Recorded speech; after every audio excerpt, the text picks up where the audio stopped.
guys, it's Jenny, and today we're going to talk about the selection process. And this comes up in every project, whether it's new construction or remodeling. And what I'm referring to is picking out the finishes in the space, the new house, the kitchen, whatever you're working on. This can be stressful for people, and I understand. So I have some advice. Okay, let's say you're thinking about backsplash tile.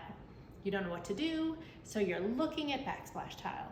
I'm going to compare this to dating. Okay, so much like you're looking at backsplash tile, you're dating tile. And after you've been dating a certain fella or lady for a while, you get engaged. Once you engage your tile, you don't go back and date more tile. Like once you get engaged to your fiance, you don't continue to date other people. So once you get engaged to a decision, don't go back and keep dating. It's the kiss of death. Okay, never revisit a decision. It will drive you mental. The other piece of advice I would give, and this is for you perfectionists out there,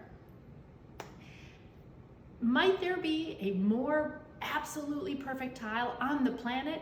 Maybe. Might there be a faucet that you like just a teeny bit better in the world? Maybe. But I think it's important to have a good enough attitude sometimes. And I don't mean that to sound negative, but sometimes you just have to go, hey, I love it.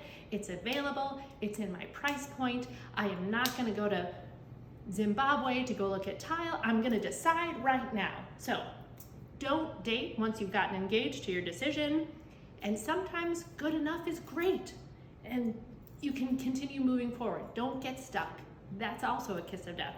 I hope this makes sense because this should be a fun process. It's very creative. Don't let it stress you out. It's cool. It's all gonna work out with these little pieces of advice. I hope that helps. See you next time.